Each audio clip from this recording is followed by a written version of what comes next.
পশ্চিমবঙ্গে তৃণমূল কংগ্রেসের সাংসদ মহুয়া মৈত্রের ওপর হামলার অভিযোগ ঘিরে রাজনৈতিক মহলে তীব্র চাঞ্চল্যের সৃষ্টি হয়েছে। বুধবার বিকেলে নদিয়া জেলার কালীগঞ্জের পলাশীতে তৃণমূল বিধায়ক আলিফা আহমেদের বাড়িতে একটি দলীয় সভায় যোগ দিতে গেলে এই ঘটনা ঘটে। অভিযোগ, বাড়ির বাইরে জড়ো হওয়া একদল বিক্ষোভকারী গো ব্যাক ও চোর চোর স্লোগান দিতে থাকে। এরপর মহুয়া মৈত্রকে লক্ষ্য করে ডিম, জলের বোতল ও পাথর নিক্ষেপ করা হয়।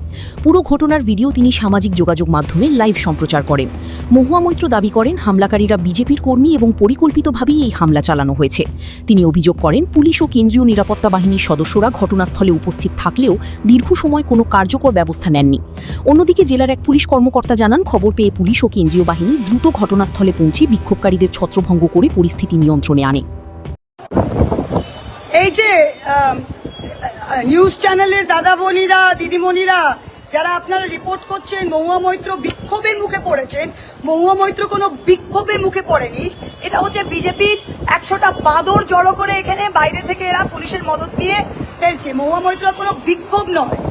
পাবলিক যখন বিক্ষোভ করে না, তখন আমরা বিক্ষোভ ফেস করেছি, আমরা জানি বিক্ষোভ কি। এখানে বিজেপির 4টে দালাল মিডিয়া লাগাচ্ছে যে বিজেপি বিক্ষোভ হচ্ছে। বিজেপির ফ্ল্যাগ নিয়ে দেখুন ভিডিওগুলো, বিজেপির ফ্ল্যাগ নিয়ে প্রত্যেকটার মুখ চেনা যাচ্ছে, বিজেপির ফ্ল্যাগ নিয়ে। কোনো পাবলিক না, কোনো পাবলিক না। আপনাদের সাহস থাকলে সত্যি কথাটা লিখুন, বিক্ষোভের মুখে না। বিজেপি কর্মীদের বাঁদরামো, hooliganism, vandalism aided by police, লিখুক এটা, লিখুন আপনারা এটা। কোনো বিক্ষোভ না, দাঁড়িয়ে আছি এখনো ফ্ল্যাগ নিয়ে, কোনো বিক্ষোভ না।